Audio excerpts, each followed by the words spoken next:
Good evening and welcome to Freak Film Festival and our virtual event of the Documenting Detroit Fellows and their short mini documentaries. So my name is Kathy Kalashewski. I am the Artistic Director for Freak Film Festival.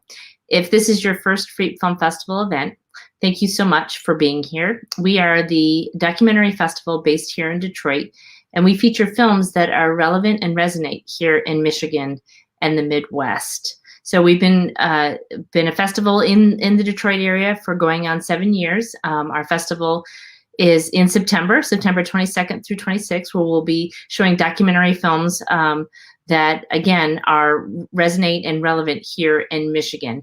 We tend to highlight and focus on Michigan-based filmmakers, as well as stories that are relevant here in Michigan. So, and that's why this event is so special to us, because this is a series of 5 documentaries that you're going to see tonight that are community-based photojournalism effort by Documenting Detroit.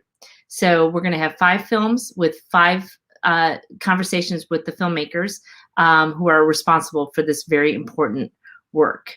So I'd like to bring in to the conversation Kara Schaefer, who's the Executive Director for Documenting Detroit, talk a little bit about Documenting Detroit and what it is and what is its goal and what we're going to see tonight. Thanks, Kathy.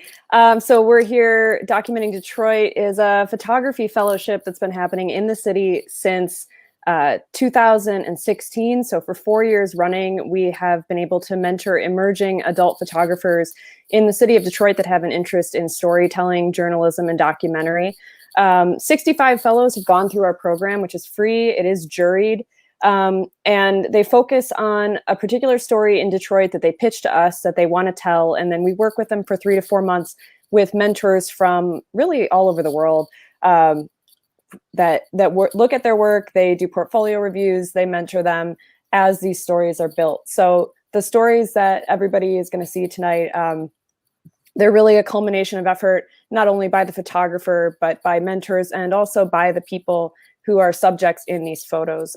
Without the ability to work with people on the ground in Detroit and tell their stories, these wouldn't exist. So I feel like that's important to mention. A lot of the photographers that have been part of our programs go on to have gallery shows, to shoot for major magazines, locally and nationally, and sometimes even internationally. Their works are shown in magazines, and a lot of them end up making documentary films as well. So our work, we're happy to be able to support exploring this particular profession and helping people get a little bit tighter with their storytelling. So with that, I'm excited that everybody that tunes in tonight gets to see the work of these 5 photographers, which are 5 of the 15 of the 2019 cohort. So. Right, I meant to mention that. So this is our 3rd installment. So the last 2 Thursdays, we've highlighted each day 5 other filmmakers, 5 other mini documentaries that are photojournalism based. Can you talk a little bit about kind of how this project, Documenting Detroit, came together and what the impetus for it was? Yeah, so the project started, well, it was initially just an idea of Alan Chin and I. So Alan Chin is my co-founder of Documenting Detroit. He's a New York-based photojournalist. He's been working with photography for 25 years all over the world. And I'm based half in New York and half in Detroit. And so Alan and I have been friends for years and started talking about what the landscape of photography in Detroit looks like. And at the time in 2015, when we were having this discussion, a lot of what we saw of Detroit that made it up and out was work that was done by people that weren't from Detroit and that had no connection to Detroit. And, I'm not going to say everybody wasn't working very hard to find stories that were not obvious, but truly we saw a lot of images of the train station, of fires, of, the things that Detroit's known for, but not the things that we want to be known for. So Alan and I started talking about, why there wasn't a community of photographers, because we were sure that good work had to be happening there. And so we thought about, pulling together an educational workshop, which the more we thought about it, the more we knew that it wouldn't we didn't want to charge money for it, so we went with a fellowship model under a nonprofit, which is Facing Change Documenting America. And that was sort of how everything got launched. We're really lucky to be able to work with people like you at the Free Press, people at the DIA, people at Red Bull, and all over the city to support us as mentors, to help us show work. And so really, 5 years in, we've really started to see a major shift in how Detroit is represented, locally and nationally. Nationally, especially. If anybody tuned in last week, Val Waller, who was interviewing our fellows cohort from 2019, she actually just wrapped her first job for the New York Times, and she's local, grew up in Detroit, and her work is now being seen on that national stage. So that's just one of many, many examples of people locally being able to tell their stories on a massive platform, and those stories being so much more accurate and about what the city is about. So. I mean, I can say, so my day job is the senior news director for photography at the Free Press. And back prior to this program, you would always see photographers coming in from the New York Times, or they would have somebody come over from Chicago. And, just recently, I mean, there literally has just been, and I think it's because you've changed the narrative, you've changed the conversation about who should be representing the city visually.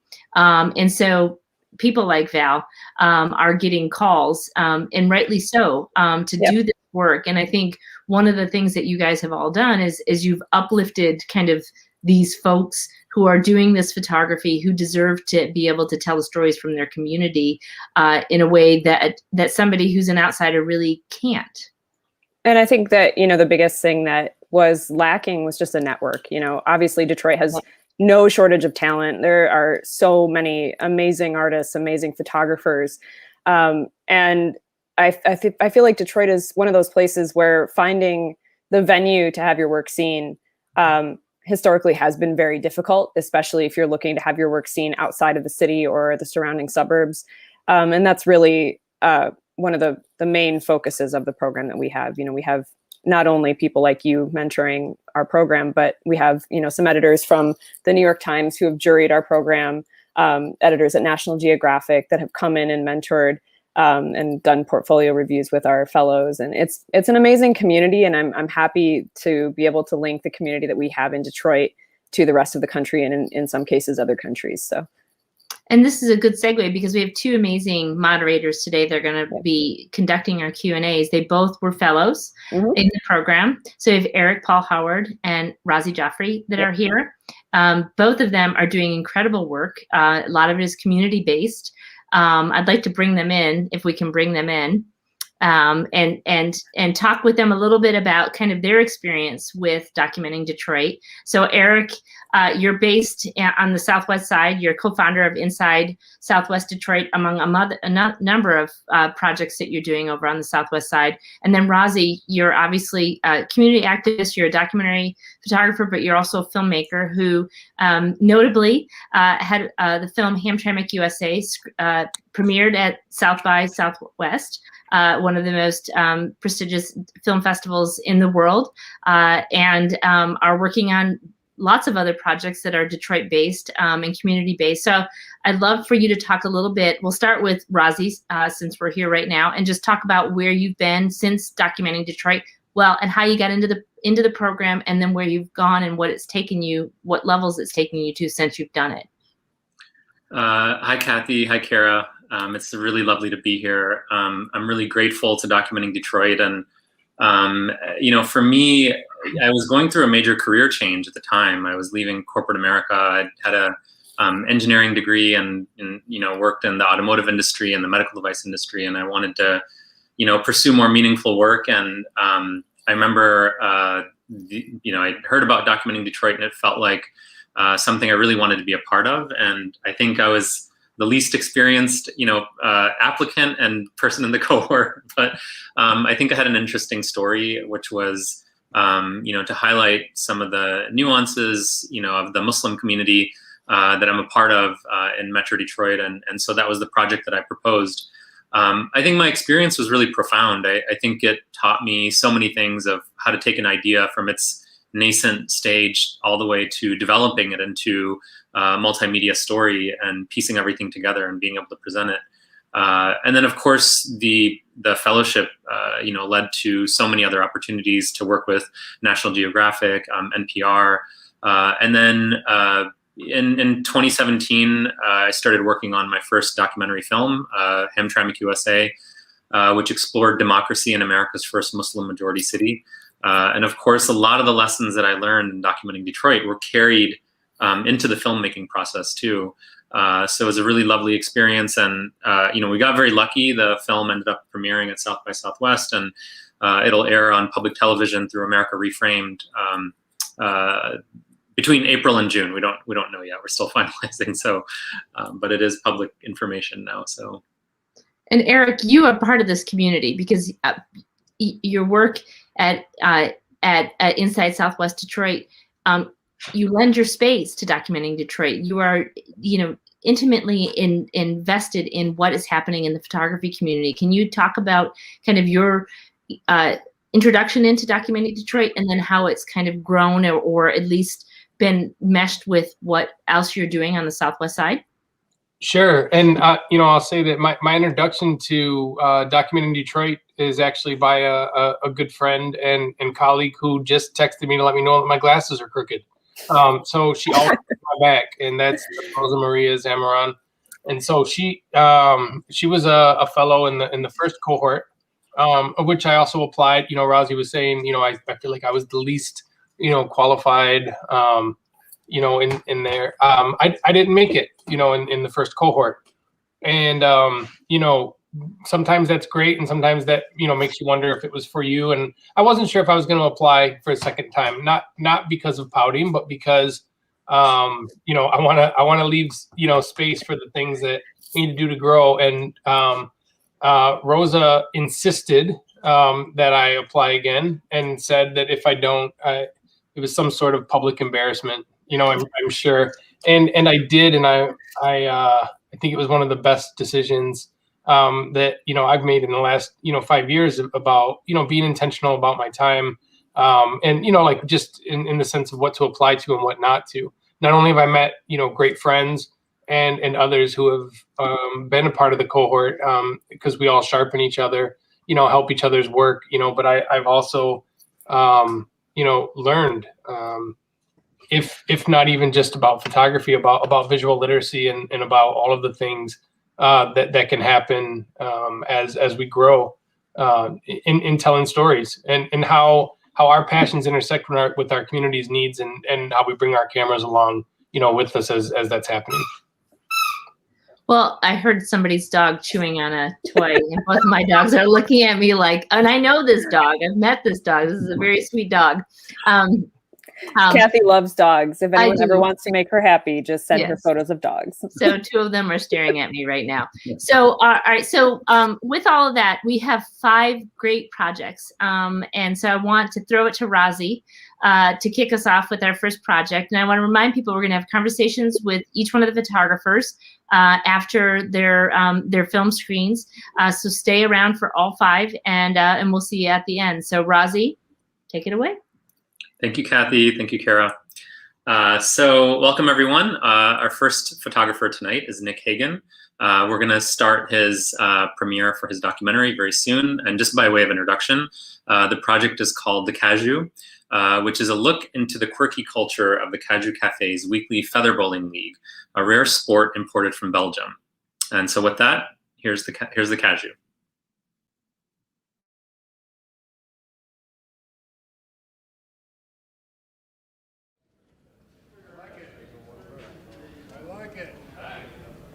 Yes, come on. Ryan, just come in. Bob, just bowl up against us. You don't have to shoot hard, just bowl together. Way to hit it. Feather bowling is an old Belgian game that has its roots. It's really hard to say. I've seen pictures of old drawings of the game where they're bowling outside, but it's been going on for hundreds of years. Essentially, what you do is you have these cheese-shaped wooden balls you roll in a concave alley up and down and try and get close to a feather at the other end. People closest to feathers score points. Game's till 10. That's how it works. It started with just the Belgian immigrants, but now there's none of the immigrants are here. Those people have all retired or passed away. But it's their children or their relatives and things like that are in the club now still. So there's a large contingent of Belgian Americans here. But other than that, it's people from this neighborhood here, people from Grosse Pointe, and people from all over. I live on the west side. I drive across town to come here every week. It's fun. It's just a fun thing. It's a good group of guys. We use the term camaraderie here. There's a lot of that.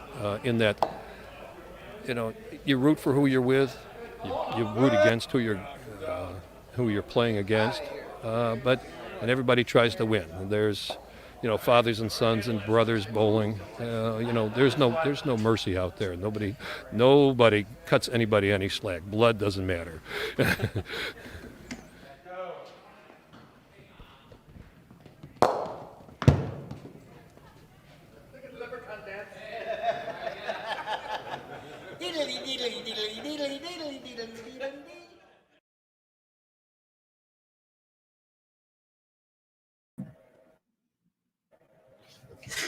Thank you.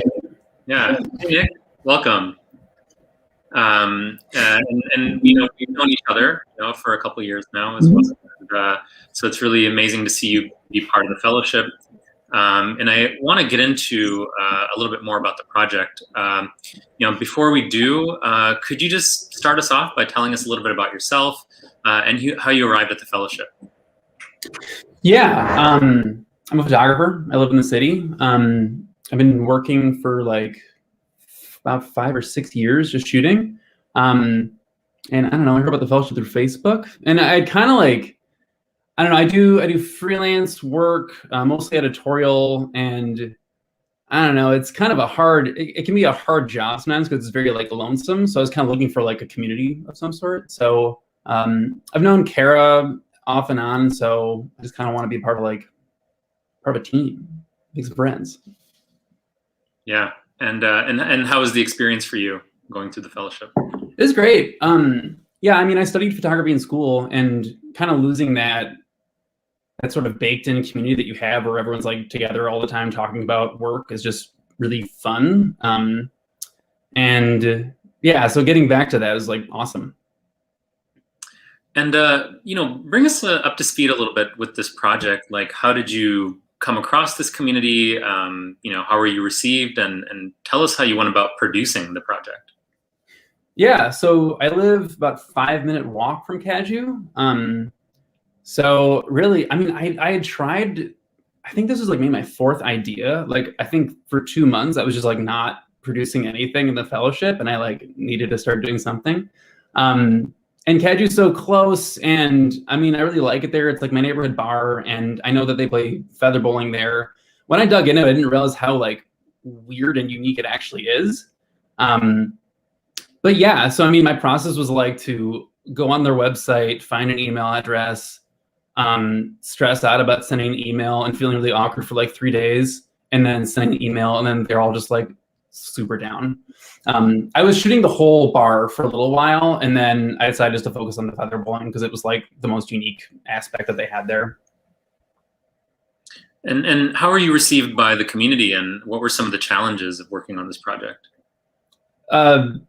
Basically none. I mean, yeah, they were super down. I came in the first day, and I asked one of the managers there. I was like, "Do they know I'm coming?" And she was like, "Oh yeah, they wore their jerseys for you." And I was like, "Oh, that's so cool." And she's like, "They love being photographed, so it's gonna be easy." So yeah, I mean, they were super down. I mean, they let me and the only thing that might have been tough is that you're in one room with the same lighting all the time. So I photographed for 2 months, so it got pretty repetitive. But they were totally down for me to bring in a flash and just pop light in their face for a whole evening. But they were totally accepting and fine with it. So they were great. They're lovely people. That's great. So you spent quite a bit of time with these, with this community, and from what you understand, what are some of the challenges that they're facing? Oh man, I mean, I think like the feather bowling for them is like it's like the opposite of challenges. Like they're hanging out. Like their Thursday night are like is just like it's like holy to them. I mean, there's a couple guys who've been doing it for like almost 30 years. Like they just like once you get in, they just seem to get like hooked and they just love it. So yeah, it's like church. They just go there and they drink and they like slap each other in the back and they roll balls and like swear and they love it. So it's like a very chill, very easy environment to float into. Yeah, I think it's a community that a lot of people know about in Detroit, but don't necessarily have many background with or anything like that. So, but speaking of that, what are your hopes for the project? I mean, is it a completed essay as it is? Do you hope to publish something bigger about it or continue working with this community? What are kind of some of the things that you're hoping for in the future for this project? Yeah, so COVID kind of threw a wrench in everything. But so once they shut down, their whole season got canceled. But they have like a championship at the end of the spring, and the season goes from like I think September to June or May. And in the fall, at the beginning of their season, they have like a whole big party where they have like a polka band and they unveil like all the new balls that this one guy that like loves it makes. He makes all like the wooden balls himself. And they have like a giant party unveiling the new balls, and like it's a whole scene, it seems. So I really wanted to go and photograph that as well. So hopefully this year we can do that. And yeah, I mean, I want to pitch it as like a complete package somewhere. ESPN did a really good write-up on it like a few years ago, but I'm sure someone would be down. Yeah.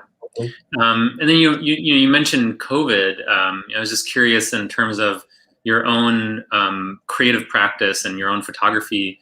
How were you affected by COVID, and how were you able to work around it, and how active have you remained during this period now that we're going on 1 year now? Yeah, better than I thought. I think in like one day I had 7 jobs cancel. Like it was like March last year where I was like, oh no, this is going to be terrible for my business. Thankfully I do a lot of like news editorial stuff, and the news, had to keep going. It was really, I mean, fun is the wrong word, but it was really interesting in the beginning to figure out how to photograph people while keeping distance, doing it outside, shooting longer than I would expect it to, how to photograph people that are social distancing. That's like it makes like for really wide and weird pictures. So it was like an interesting creative challenge initially. And then it just got, everyone started wearing masks and I was asked to go inside again, and it just became like kind of a normal thing. So, but I mean, really just like working faster than I usually do. But no, it's been fine, ultimately. Yeah. There's a lot to talk about with this project, but I want to be, in the interest of time, keep things moving along. And I have one last question. I know you to be a very active photographer. You mentioned, some of the other projects and publications that, you've worked with, and can you tell us a little bit about what are some of the things that you're currently working on, and what are some of the things that are coming up on your radar in terms of projects or assignments that you can share with us, of course? Yeah, I don't have any assignments currently, but yeah, I mean, once COVID has kind of like wrapped up a little bit, and we can start, going into strangers' homes again, I have a project about like a video game Twitch streamer guy who lives downriver who, he and I were just starting to do something before the pandemic hit. And I was pitching it around a little bit, so hopefully I can get back on that. I like to finish the Kaju story just because having that thing every week was really fun. It's just like nice to like know that like Thursdays I was gonna be doing a thing. Yeah. But yeah, other than that, I mean, assignments come in and I do them, and it's it's a job. Great. Thank you so much. Thanks, Riley. So that was Nick Hagen. And next up we have Xavier Cuevas. And so we'll bring Xavier in, for a conversation in just a second. But I just wanted to introduce his project, which is a portrait series that contrasts the limited and curated persona of local Detroit artists with their larger connection to a changing city. So without further delay, here's Xavier's project.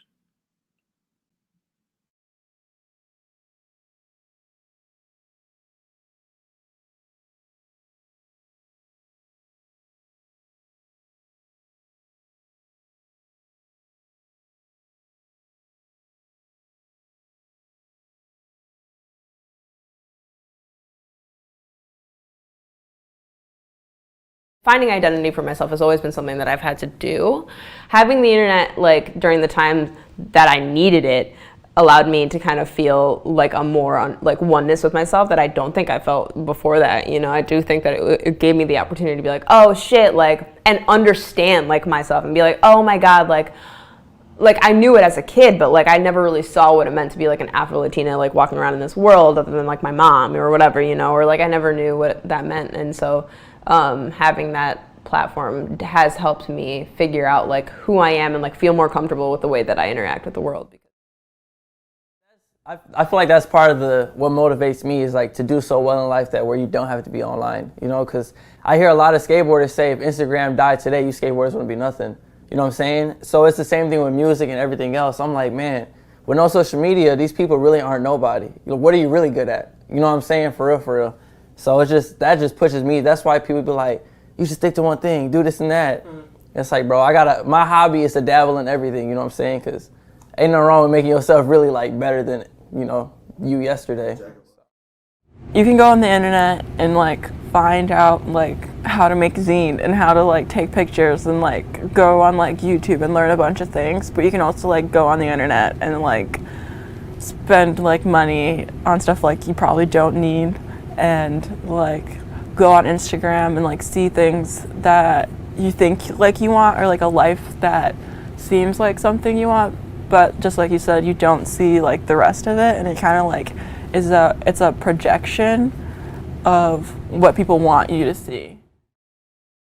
It's like, how do you make that great piece of work, you know what I'm saying, that's not looked over like it's just another microwave piece? Yeah. Because then as you make the great work and you put it out, it's still in the category of all this microwave stuff, you know what I mean? Yeah. I don't want my stuff to be like that. That's why I love painting so much though, too, because I can make something and it's down the street. You don't need your phone to go check out, you know what I'm saying? Like, you go down there and feel something in real life.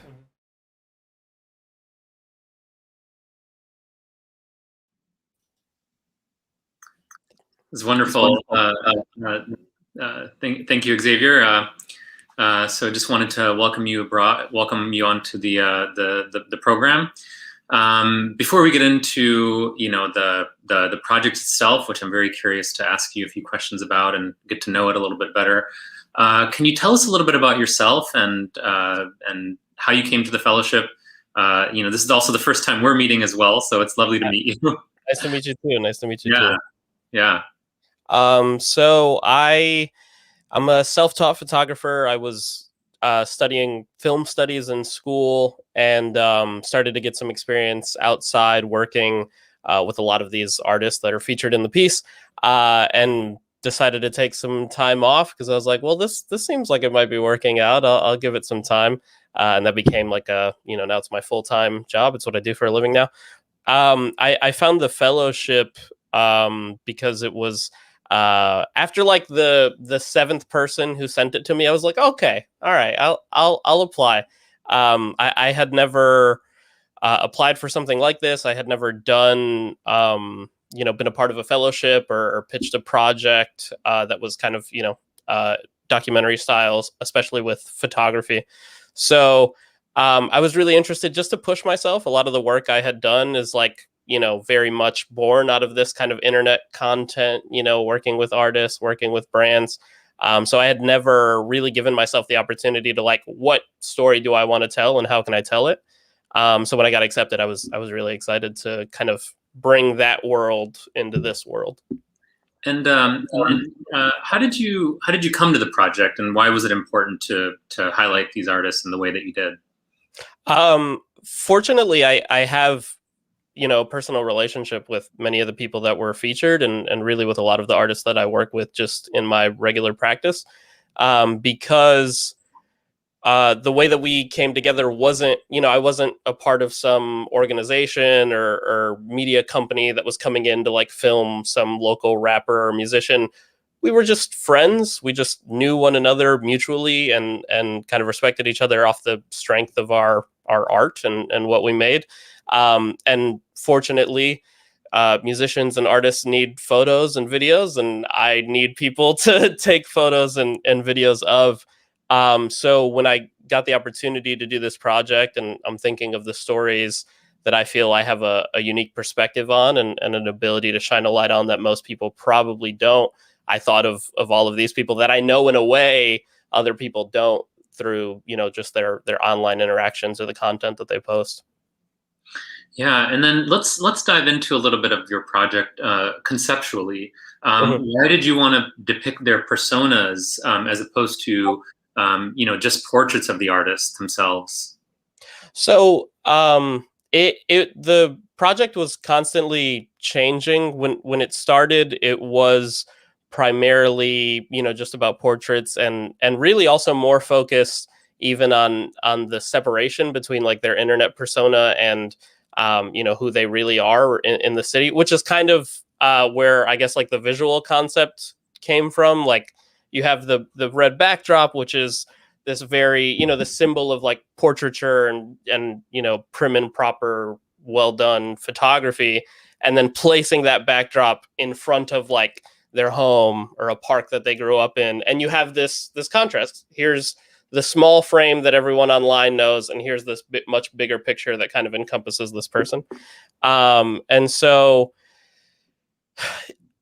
as we started and as I was speaking to everyone, the project became much more personal and much more about how Detroit changes and affects the young artists that live there. And we had a lot of, like, every interview, it became some story of like, oh, like I got priced out of this house, or, oh, construction, forced us to move, with some of the photos that are in Del Rey. And so it kept changing, and I'm happy that it kept changing, and I hope that it keeps changing because it is something I want to continue doing. So. Yeah, I want to bring in some audience questions as well in a minute.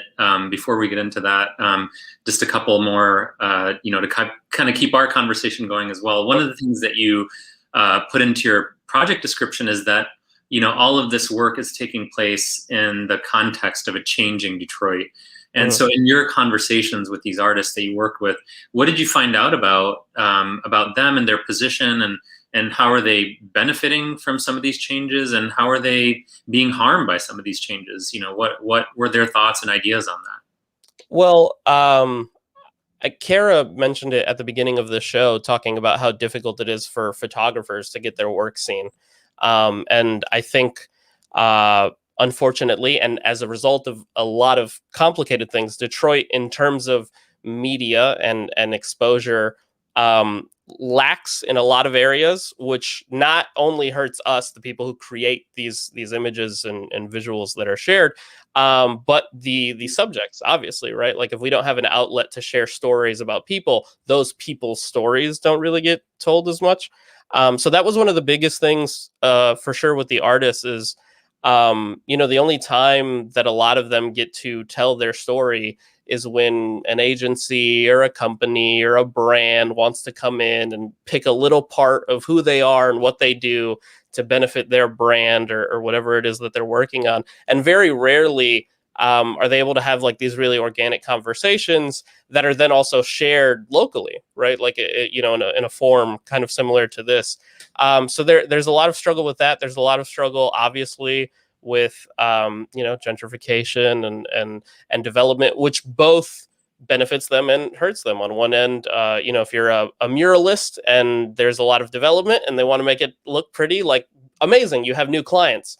But for one of my friends, Curtis, who was in the piece, he lives near like Wayne State. There was a lot of development, and his family just couldn't afford to live there anymore. And talking to him, and he's telling me how, like, oh, I wrote some of my best songs in there, and we didn't leave by choice, and that's difficult. That's difficult because he benefits from those people coming in, wanting to come to his shows and listen to his music. But it really has a serious effect on the lives that they lead. Hmm. And, what are your hopes for the project? I mean, it's such a powerful story. Do you hope to continue working with it? Do you feel like it's a completed essay as it is? Do you want to add to it? Yeah, definitely not completed, obviously, which I'm sure is going to be a common thread in these conversations. We've had an interesting year now, year and some change. So it was frustrating. That was unfortunate, of course. But obviously, in the realm of coronavirus, like now we have this new agent that is further changing the dynamics of the city and kind of further complicating this story. So definitely not completed. Definitely something I want to continue doing. And I think the broader hope as it's developing is essentially creating a visual multimedia like map of the city, which is what's happening, right? All these people are telling where they're from, places that are important to them, and really finding some way to like plot literally these locations of importance for all of these people that we get to watch and that the rest of the world is interested in watching. In addition to working on such a large project, such a complicated project, but an important one, we talked about how in the background there's a changing Detroit, but also in the background is the coronavirus and the reality of that you're kind of touching upon there. So what has it been like for you as an artist, as a photographer and storyteller? With this project and others, how have you been able to survive and thrive through this period that we're going on over a year now? It's definitely been difficult. I'm fortunate enough that I have a steady job. I work for the city's media department, so I'm able to kind of, even when my personal work falters or is affected by things like coronavirus, I thankfully have something that is still creative I can fall back on. And that was, of course, obviously equally as kind of flustered and thrown about doing press conferences and taking photos of vaccinations and just kind of this whole other world. So thankfully that was really helpful and kind of definitely helped me stay grounded and active. But it was hard because on one end, a lot of the stuff that I would normally be shooting, right, concerts, festivals, kind of outdoor events, were gone. They didn't exist anymore. But all of these artists still needed to live and work and share. And so everyone turned online. So there was this period where it was like there was no work. And then it's like, oh, now there's like way more work because everyone needs images. Everyone needs photos. Everyone has a story to tell. And unfortunately, not a lot of people have the capacity to tell that story. So thankfully, I've still been working and trying to do it as safely and just in the best ways possible where I can keep doing my work, but I can also kind of shine a light on some of these artists. I've been doing some work with the Pistons, which was like, that was a whole thing, but it was similarly another opportunity to be like, how can I shine a light on these people that live here? Because that's really where the interest and the focus should be. Yeah, this is such a great conversation. I feel like we can keep going. I want to kind of start to wrap things up a little bit. There are a couple of audience questions, okay. And I should mention you're getting a ton of positive comments, by the way. You're getting a lot of love right now, for the work that you've done, and so obviously we all hope that it continues. One of the questions here from Steve is, was it a challenge getting past the public personas of the artists? Getting beyond, outwardly from their social media presence? So again, thankfully, a lot of that work had been done by the nature of our relationships prior to this project. So I already kind of knew them personally and already knew, had an idea of the direction that this kind of stuff would be going in. But it is and was difficult at times, and I'm sure it will continue to be moving forward because everyone's personality is their brand, everyone's persona is their brand, and so people are very cautious about what parts of themselves they let out, what parts of themselves they allow another person to be responsible for telling. So that is always difficult to navigate, but thankfully everyone was very gracious and trusted me to kind of portray them honestly. Yeah, one more audience question. What is your hope for the broader narrative about this community as a result of your project? I hope that their stories get told honestly and differently. I think I mean, it was just 313 day, and you see brands and companies and organizations just flock to the city, and they're like, who looks good on camera and who has something interesting to say, and that energy is amazing, and I'm grateful that, you know, that money is kind of flowing into the city, because people deserve to get paid for their talent and what they have to offer. But I hope that you know, programs like Documenting Detroit, like the Free Film Festival, that we can continue to amplify the storytellers and the subjects here, because I think we're in a unique position where we can really highlight things that other people coming in might be missing, and I think that's beneficial for everyone. And one last question. You touched upon this a little bit, but I think people are going to be curious. You know, what else are you working on, either currently or in the near future? So I have been trying. This was really like my first, which I'm, you know, I'm incredibly grateful for. But this was really one of my first personal projects, and so it definitely gave me an understanding of what that looks like, what that needs. And also just the inspiration and the confidence to like, oh, I have ideas that people are interested in listening to, and I have the skill set to make them happen. So a lot more of that. I started a podcast. I put out like a mini documentary like a couple weeks ago. I'm just like, you know, with the state of the world, I realize that like there's no reason not to just go after everything. And so that's what I'm doing. I'm just trying to take all of the ideas and put them out, because, you know, opportunities like this are a reminder that people want to listen. People are interested. So that's really great. Xavier, thank you so much. It was really lovely to meet you, and I hope we get to meet in person one day. Yes, thank you. And, you know, I think that we could, you know, keep going, but, you know, sadly we have to come to an end. We have our next photographer who's coming up as well. So I want to go ahead and introduce Angela Lugo Thomas's project, which explores Highland Park, which often feels like an invisible city consistently omitted from the conversations held about Detroit and its neighboring city, Hamtramck. So in the project, she highlights just a few of the residents putting Highland Park back on the map. And the project is called Highland Park Back on the Map. Eric Paul Howard will be joining Angela for a Q&A session after we get to see her film. So without any further delay, here's Angela's project, Highland Park Back on the Map.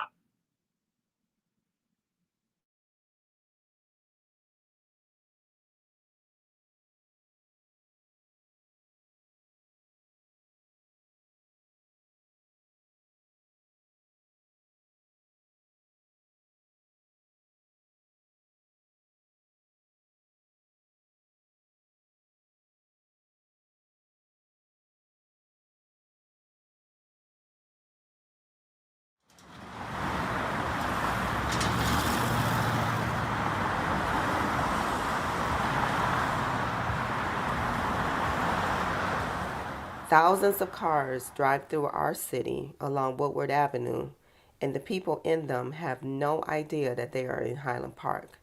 You won't see any big "Welcome to Highland Park" signs along any of our main roads like you do in many other cities.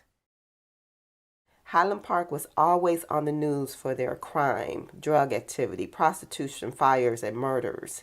It wasn't until I became a resident I learned more about the history of this 2.9 square mile city, often referred to as the capital of Detroit. What really compelled me to move here was the sense of community that I felt interacting with the neighbors. And that was probably the most unusual part of my search for a property here. When I first looked at my home, I was sitting outside on the front porch, and I remember being swarmed by a bunch of neighborhood kids who were interested in what I was doing here, and they didn't recognize me, and they were interested in why I was sitting on the porch in front of the house. And I casually explained to them that I had intended to move here, and their questions were very curious, and they wanted to know, did I have a family, or did I have some kids, or was I planning on having some kids? And you know, I was touched by how open that they felt in their environment, and I wanted to know who these people were that were their parents. And that's kind of the beginning of my understanding of the story of Highland Park. But among neighborhoods in Detroit, there was a strong historical appreciation for the neighborhood of Highland Park. Because of the things that the city has experienced, because of just the like brutal and abject racism that the city has experienced, just from the complete divestment of infrastructure, just all of the things that have been rained down on Highland Park. And the fact that there are still in the midst of all that Highland Parkers who are like talking about doing like affordable, sustainable development, right? And talking about, you know, building models of community-owned solar, I think means that Highland Park has this opportunity to tell a different story about this stuff. And Highland Park has the opportunity to say, you know, clean energy, efficiency, sustainability, and sort of ecological thinking. These aren't things that you do once you've stabilized yourself. They're actually tools we use to stabilize our community in a new way. They're tools we can use to reclaim political power that's been taken away from us, and and economic power, right, that has been drained from the city.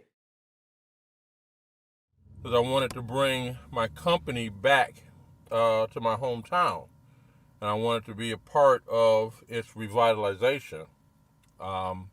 So we bought the old Thompson Elementary School with the idea of creating a community resource center inside of a smart neighborhood. And a smart neighborhood basically utilizes technology and best practices to enhance your life or enhance your lifestyle. As I said, I'm a born and raised Highland Parker, and I want to see the city back in the position that it used to be.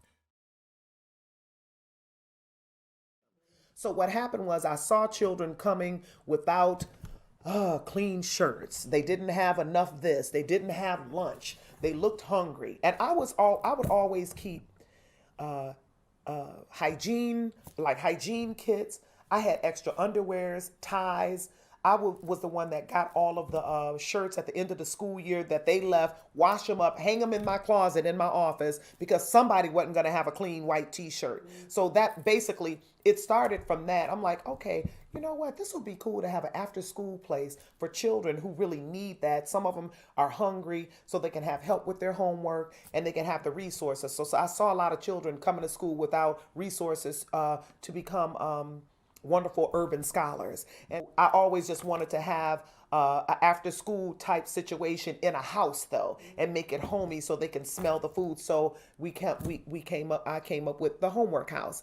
And that was important to me too, because to me, when you building a village, the very first thing when anybody has children and they're going to go look and find a new neighborhood and they're going to a new town, they're going to check out the school systems for their children. At the time, the schools were up under emergency management. They're not to this very date right now, but they were. And so I felt that the homework house should be the very first thing to actually put inside of a village, something for the children, quote unquote. It's not a school, but it's an educational support system. But I wanted to basically build things that Highland Park doesn't have anymore, like our library that's been closed over 15 years. Also, the high school got actually torn down. We only have 2 schools, 8 through 12. Both of them are charter schools. And I'm sorry, not 8 through 12, K through 8. And so all of that's gone. No, eclectic shops like other cities have, businesses. And so I'm like, okay, I'm gonna put everything. My goal was to put different things on this one block between Woodward and 2nd on Avalon Street.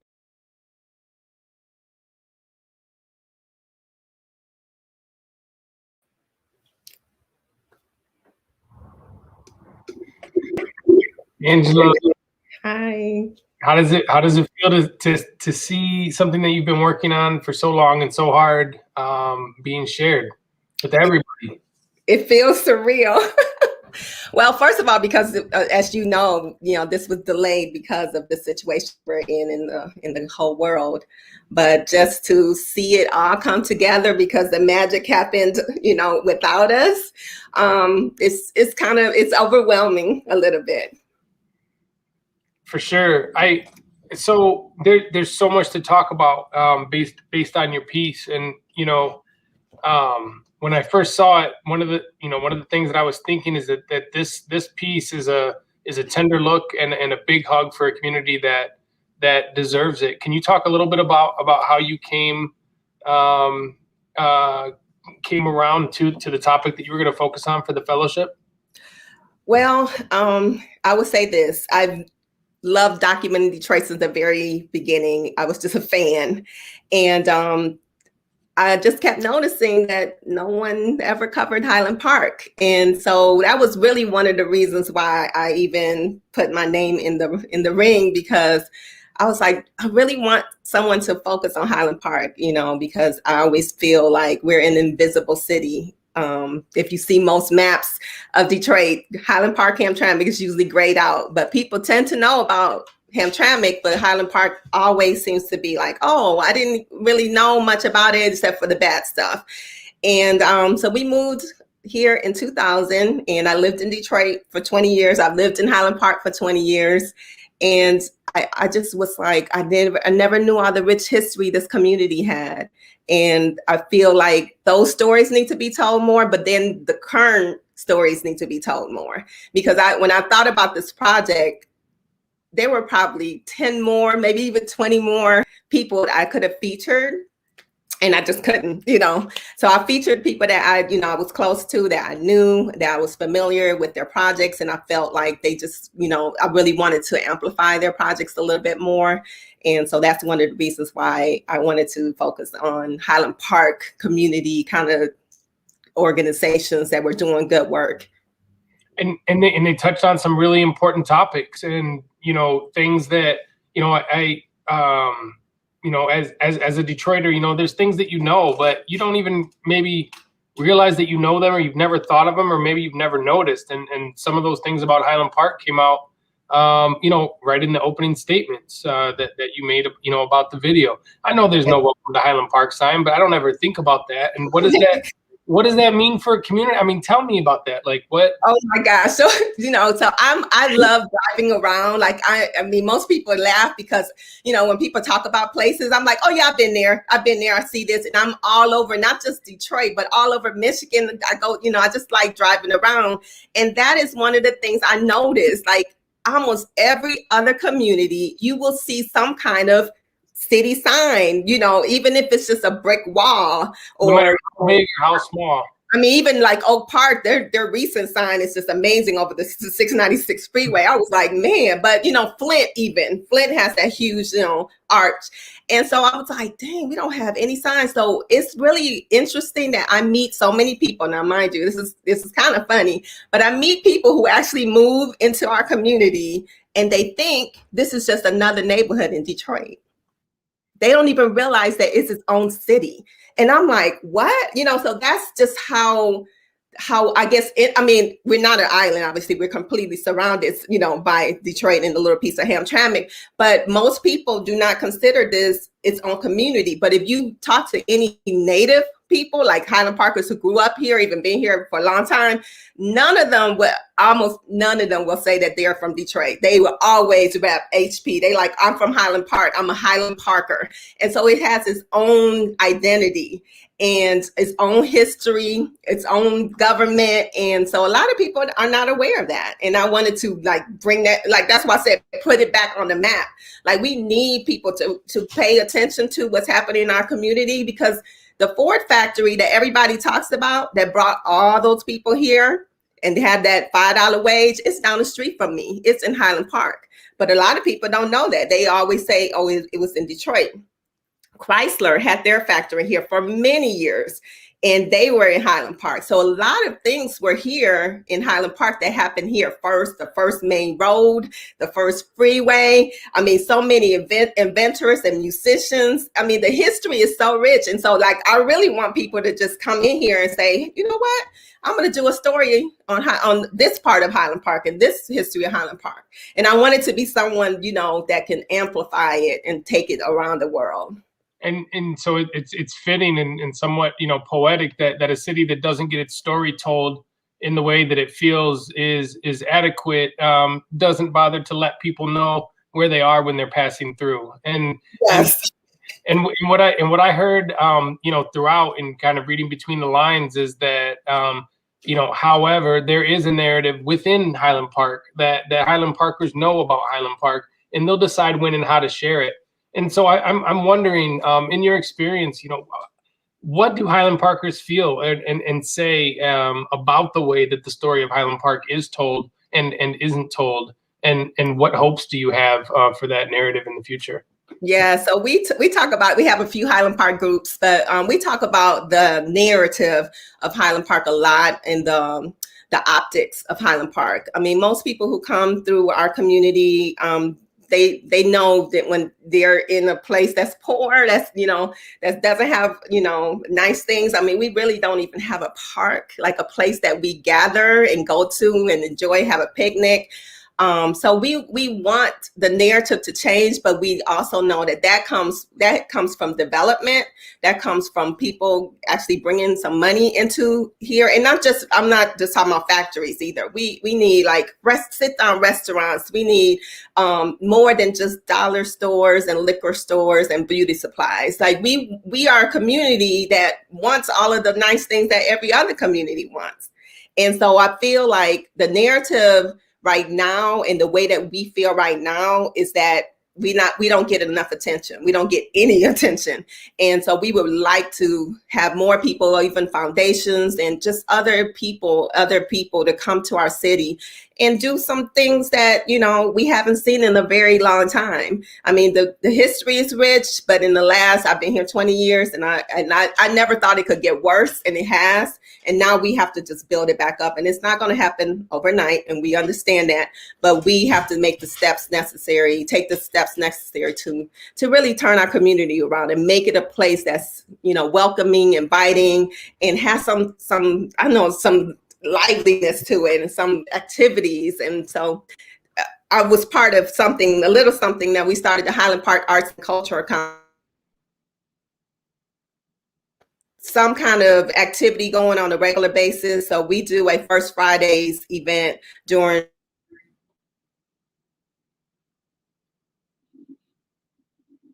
some things in the community, just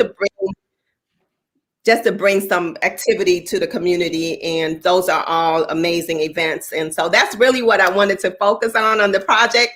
But then our season ended right when our project was starting. So that's why I ended up doing something a little different.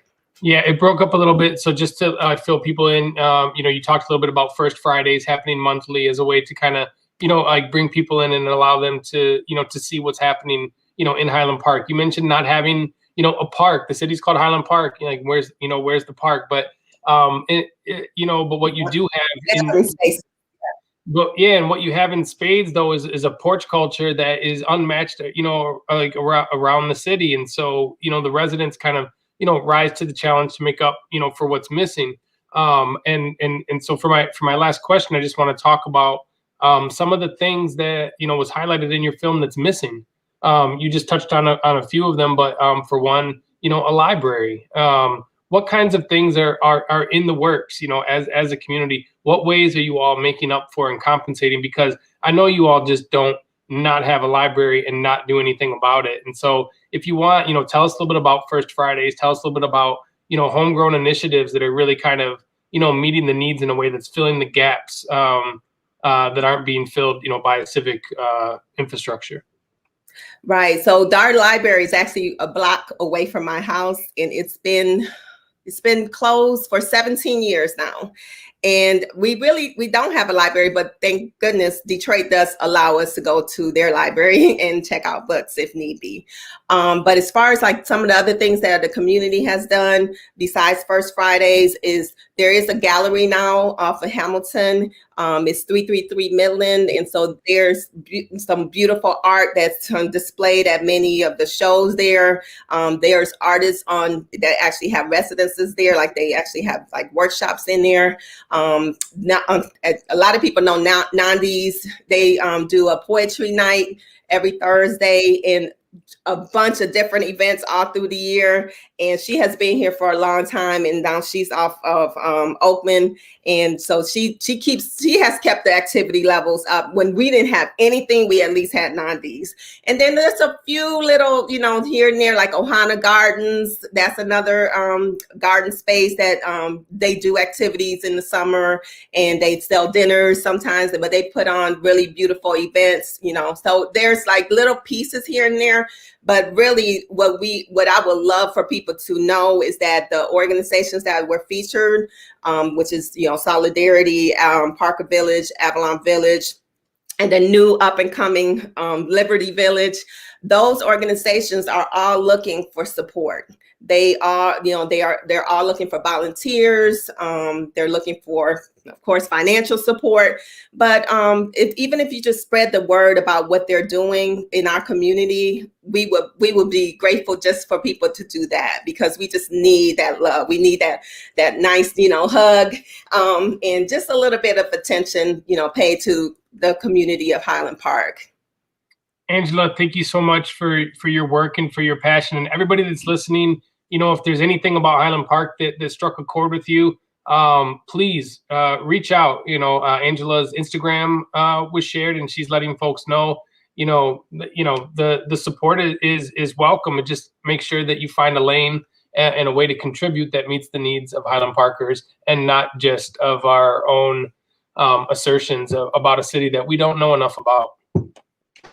Thank you so much. Gracias. Thank you, Angela. Our next film is I don't want to mix them up.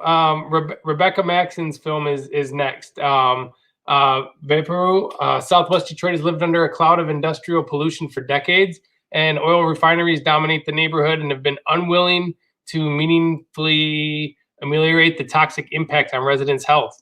And so this piece is a look at the impact threatened with cultural and racial erasure. The community has resisted through activism and organizing, hoping to force greater corporate responsibility.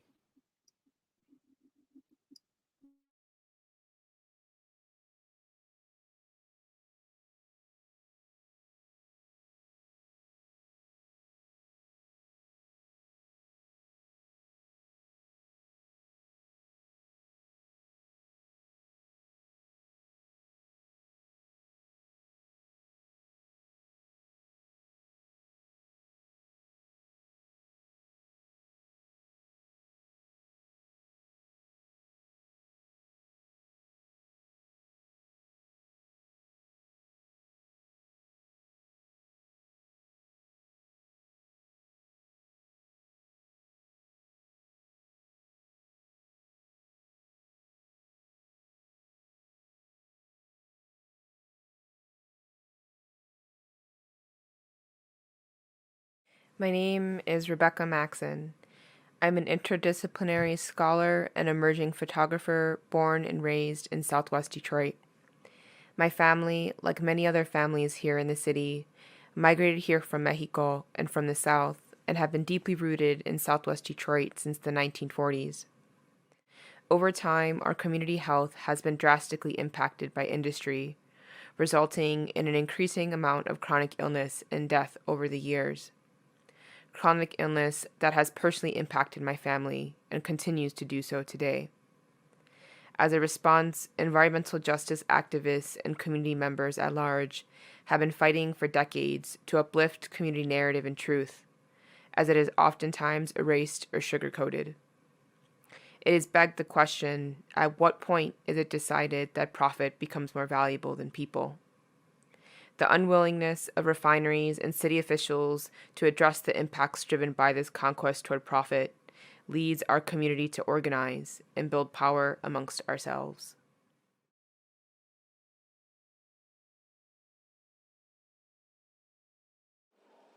The children over here are being, and I'm not talking about over here. When I say over here, that means our community, Ecorse River to Southwest Detroit.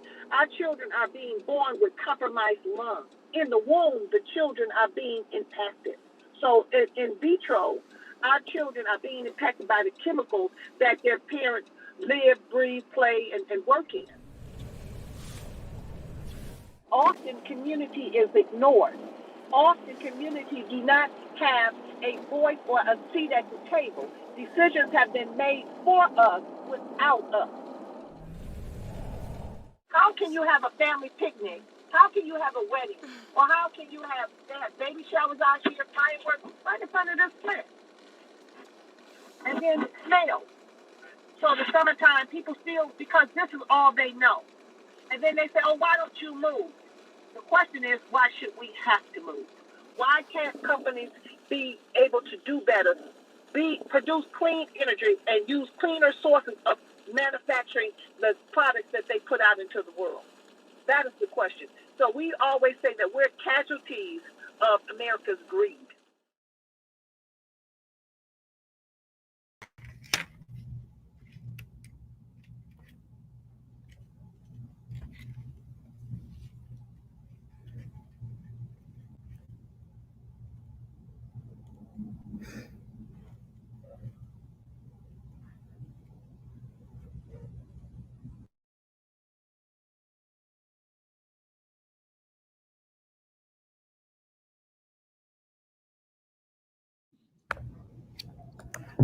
Rebecca.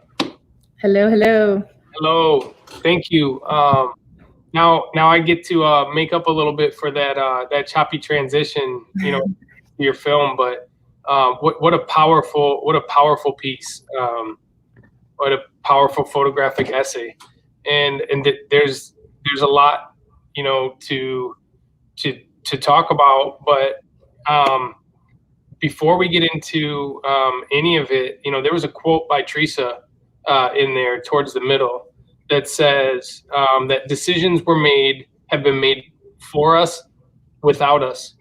And knowing that is kind of at the core of how you show up, how you meet, and how you see, in community. Can you just talk a little bit about what happens to a community when decisions are made for them, without them? For sure. I would say from what I know, it's this story isn't told the right way, and it's not told from a truthful perspective. And so it's important that not only it's not even from a phrase of being at the table, because sometimes the table isn't enough. It's we have to be in these conversations, and the narrative needs to be uplifted. That is our own, and it should not be driven by outsiders. But the narrative and the storytelling should be driven by the people that are living it daily and are impacted daily. And when these decisions are made without the impact of the folks that it's going to, or without the input of the folks that it's going to impact, wind up with a lot of the situations that you just touched on.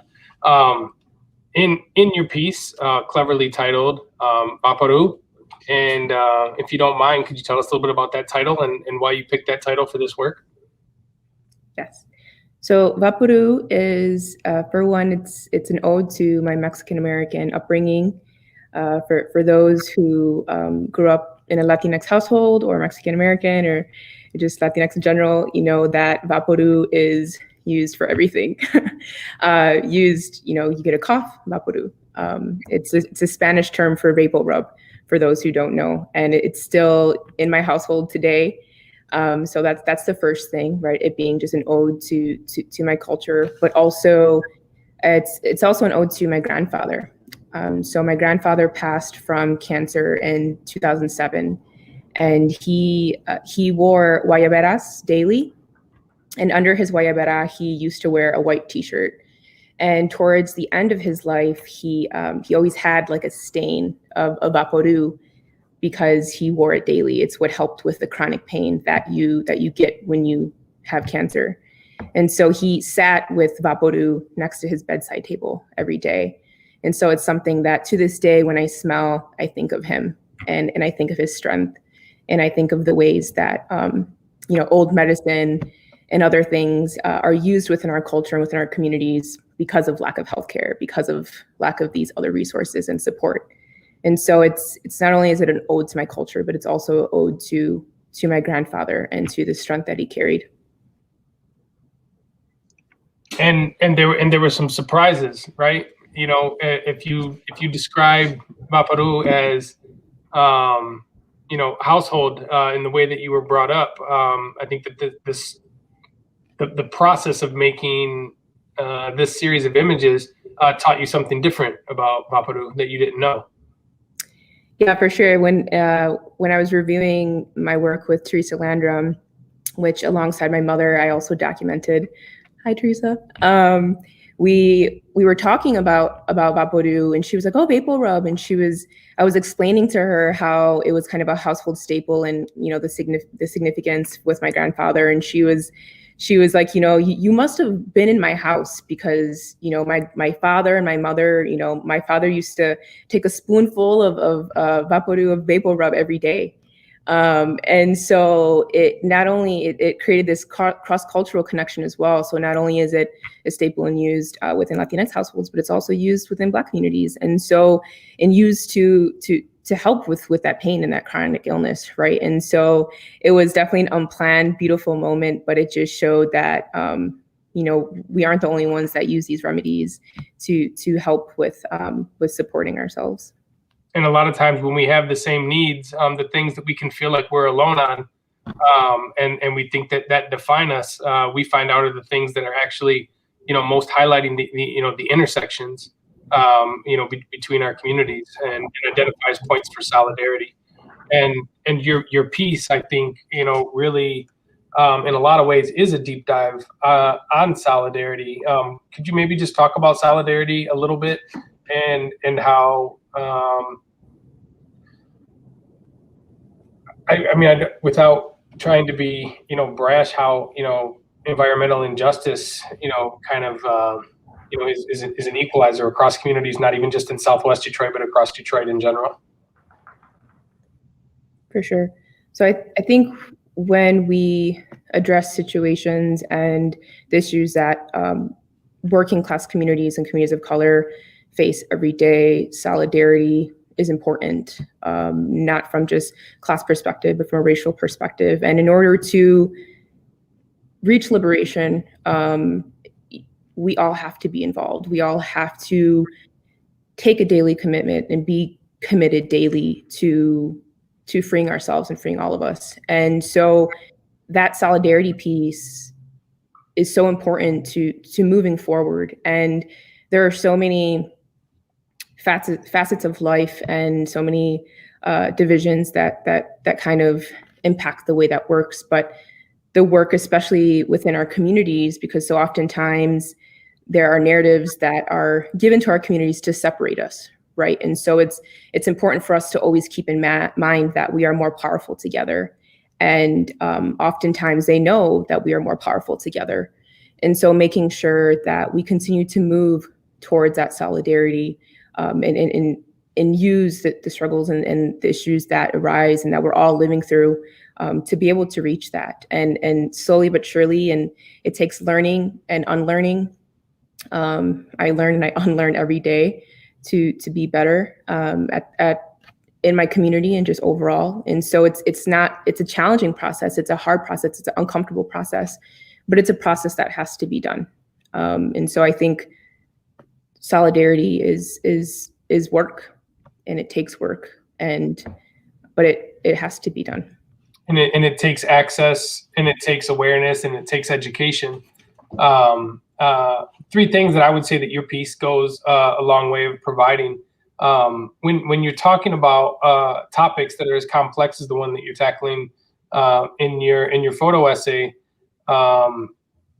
what what does photography bring to the process of educating and informing people about what's happening? Visual literacy, seeing things visually, like what does that add to the conversation and then towards our ability to be in solidarity with one another? I feel it offers accessibility for one. It allows us to build relationships with each other from a way that's engaging and from a perspective that's relatable.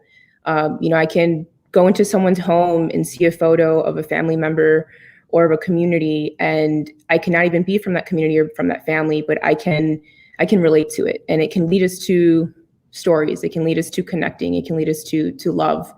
And so I think with photography, not only does it provide a storytelling and a narration component that is meant to and should be used to uplift truth, right? Truth from the lens of the community and of others, but it's also used to build relationships and to make those relationships stronger, and our city stronger, and from a way that's not intimidating or formal. It's very relational and humanistic, and so I think photography provides that humanistic approach to building relationships and to telling stories in a way that might be difficult on paper and in words. Yeah. And it's a universal language that I have to say that you speak beautifully. And so thank you for your contributions to this photo essay. The last thing that I want to ask you is just what has photography been for you, over the years and then through the process of being in this fellowship? So I think to me, I'm brand new to photography, for one. So the process was, it was from a technical standpoint, it was difficult. And so just learning it as an art form and trying to use the storytelling skills or just my love for narration to help in that process was interesting. But it's also opened up a whole new world for me to learn and for me to continue this work in this story and to uplift the organizers and the folks within community who have been doing the real work and continuing to do the real work. I think a lot of my work is done within academia, or I should say my past. And so that's not always, that work can't always translate. And sometimes they don't want it to translate, right? And so I think for me, photography has been able to be used as a tool for me to be more connected to the passion that I have, but also to the community and to learning, and to building those stories and having that unlearning and learning process. And so it's the fellowship and just, the experience of learning photography has been beautiful for me. It's been very emotional.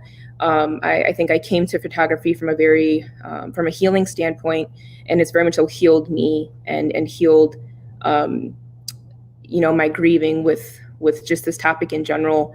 But it's also taught me a lot. I've been able to be in community with not only my mother and learn my mother more, but with wonderful people like Teresa and others who've been doing this work on the ground for decades. And so I think photography will continue to be a huge part of my life and part of my practice. And I think not only do I want to be able to use it as an avenue to uplift stories and narratives and truth, but I think to continue building community and love for all of us and within our city. And also just to showcase how important it is to organize and mobilize outside of the system and to uplift the voices that are doing the real work. Rebecca, thank you for tackling such a tough topic and for doing it in a personal way. And also thank you for being somebody that creates and who shares and teaches while they do it. Very much appreciate your work here. Thank you, Eric. I also want to add that I do consider myself a community-taught photographer, not a self-taught, because of the camera that I have and the mentorship that I receive, it is all community driven. And so I think highlighting the importance of practicing and learning from a community perspective and how that uplifts me and makes me better is really important to highlight.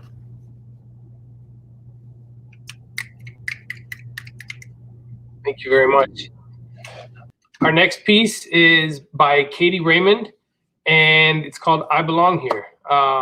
The I Belong Here follows Asia Johnson, a 33-year-old activist, writer, and hopeless romantic. Asia committed a crime in Detroit, the city where she was born and raised, when she was 23, and she is not defined by her biggest mistake. And so here is I Belong Here by Katie Raymond.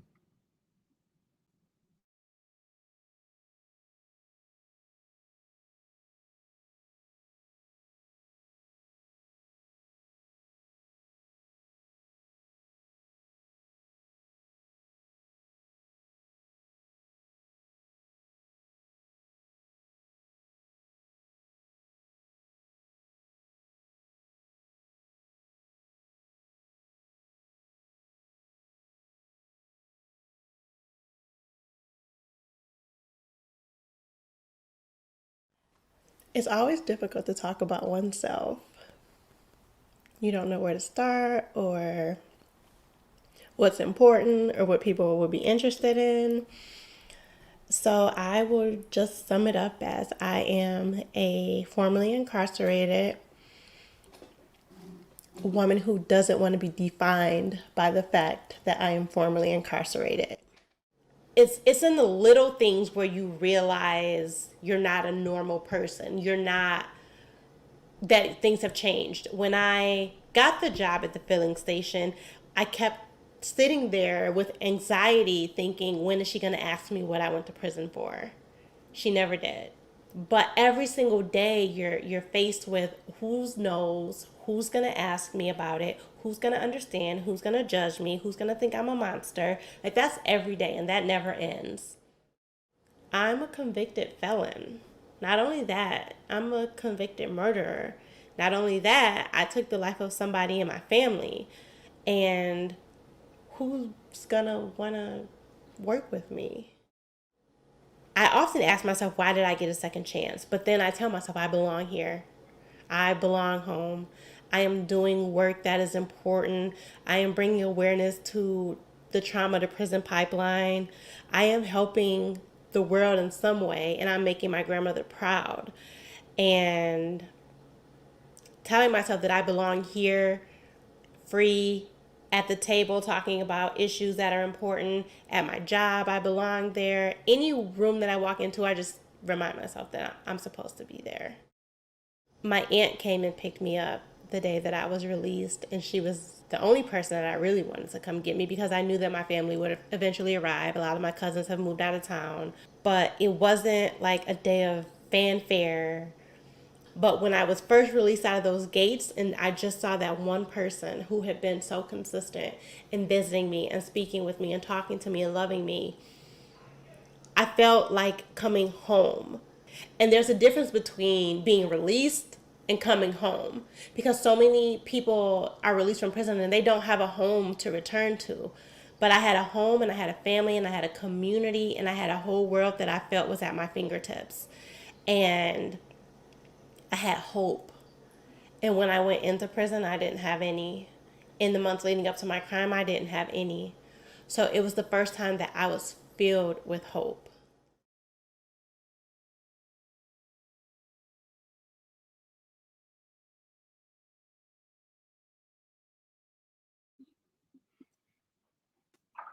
Welcome, Katie. Hi, thank you. Thank you.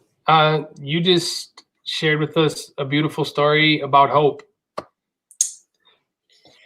Yeah. Yeah. Yeah. Without a big run up, you know, how did you arrive at wanting to share such a complex story for your time during the fellowship?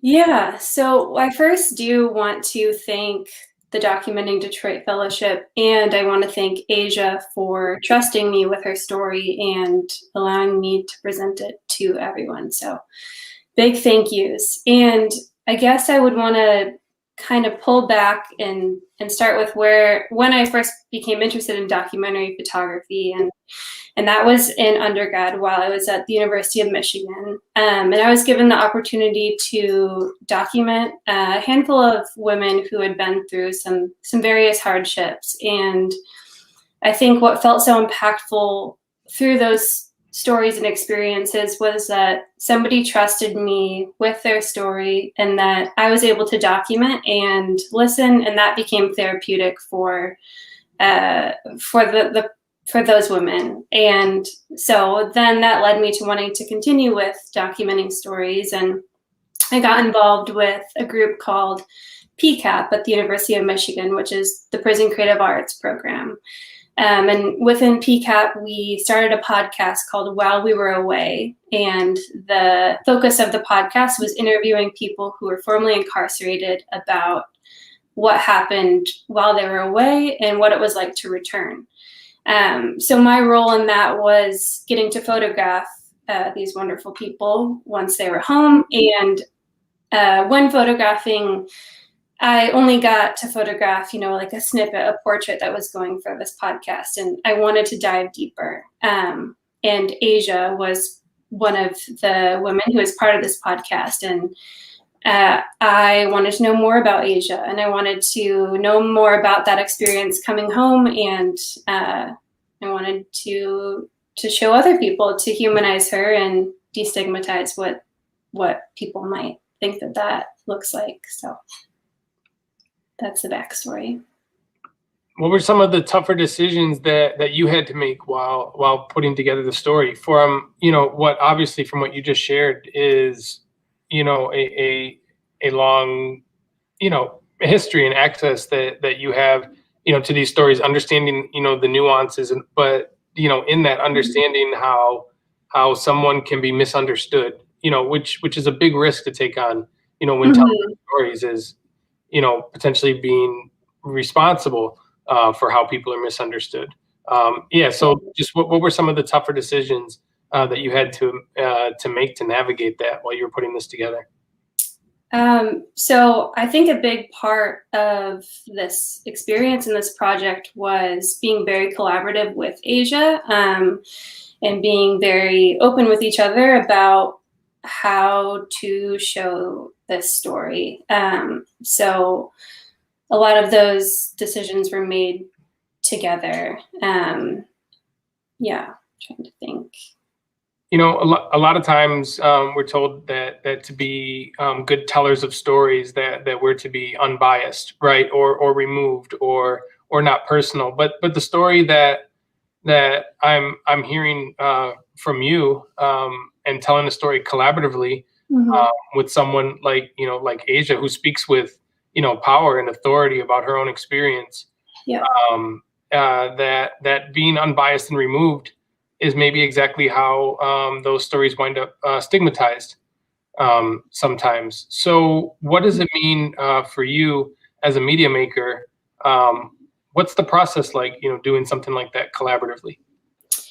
Yeah, so I would say that I am generally an introvert. I communicate best with people one-on-one. So getting to communicate with Asia and become fast friends made this project go so much more smoothly.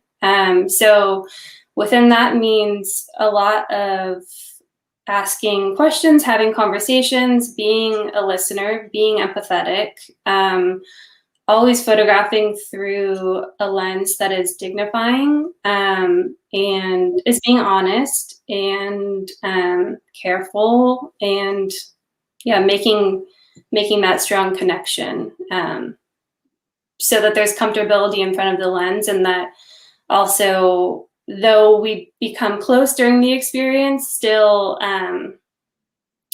allowing for those honest moments, but letting the camera kind of disappear. So I'm there, but it's not, Asia didn't always feel like she got so used to the camera being there that it didn't feel like she was being photographed. I think the temptation is to say, wow, Katie, you did a really amazing job telling Asia's story. But I think what's more appropriate is that I think you're an amazing photographer. And I think that Asia did an amazing job telling Asia's story.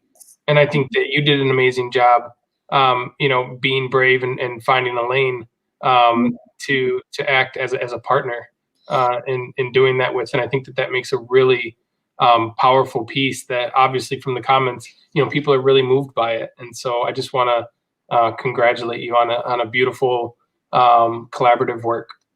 Thank you so much. Yeah, I think an important thing to say is that I feel like a conduit for Asia's story. It's Asia's story, as you said, and I feel like the whole goal throughout it was to do the best I could at sharing it. Katie, thank you so much for the beautiful work. Is there anything else that you want to add before we close today? I think just big thank yous to everyone. Thank you. Thank you.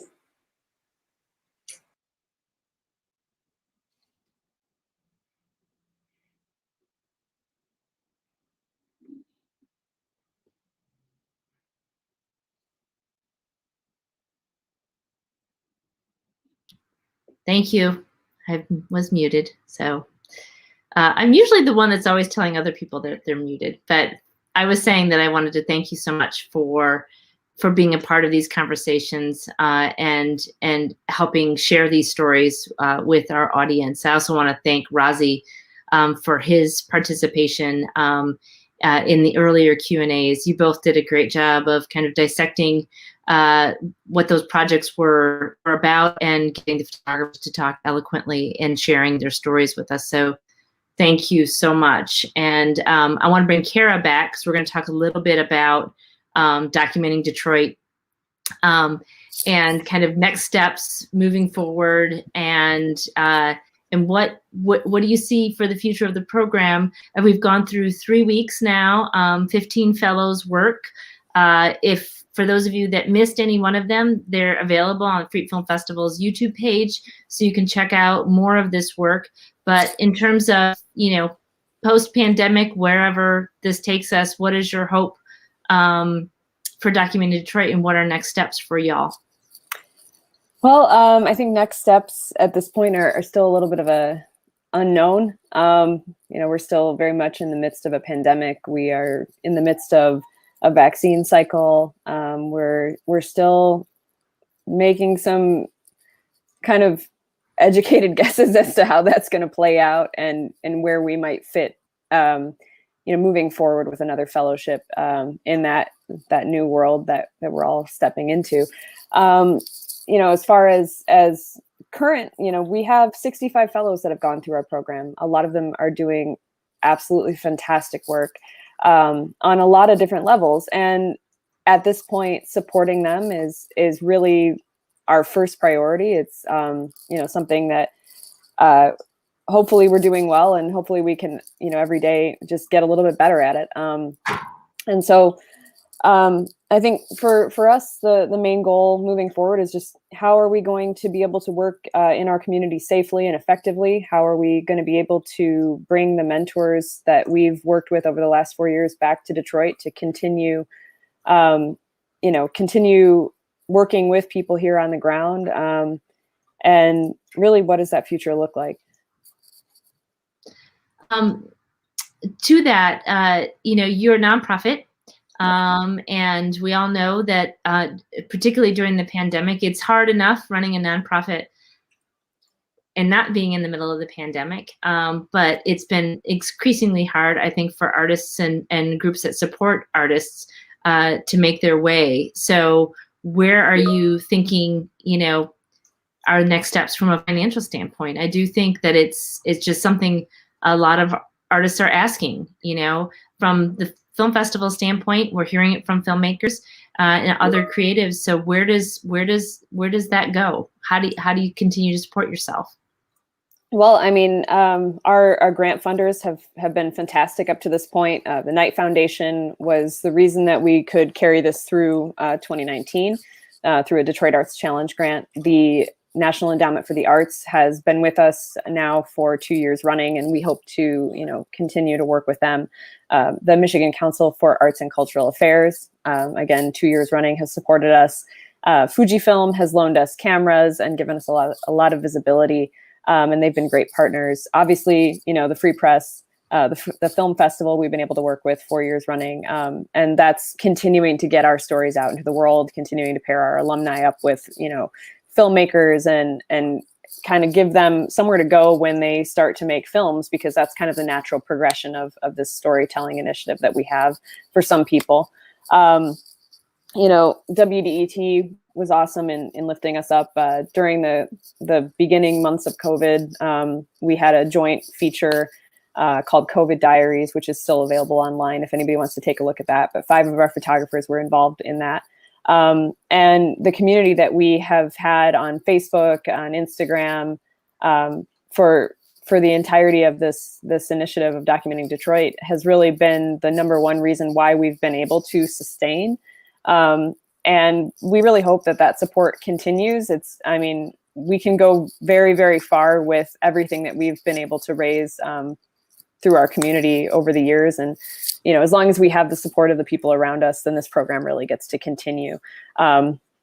So with that mentioned, we have our website, documentingdetroit.org, where not only can you donate, but you can see the full catalog of all of these stories that make up all the 65 photographers that have gone through our program. All of their stories are available on our website. They each have an individual page. You can go to Everyday Motor City on Instagram. You can go to Facing Change on Instagram, which is the page of our parent nonprofit organization.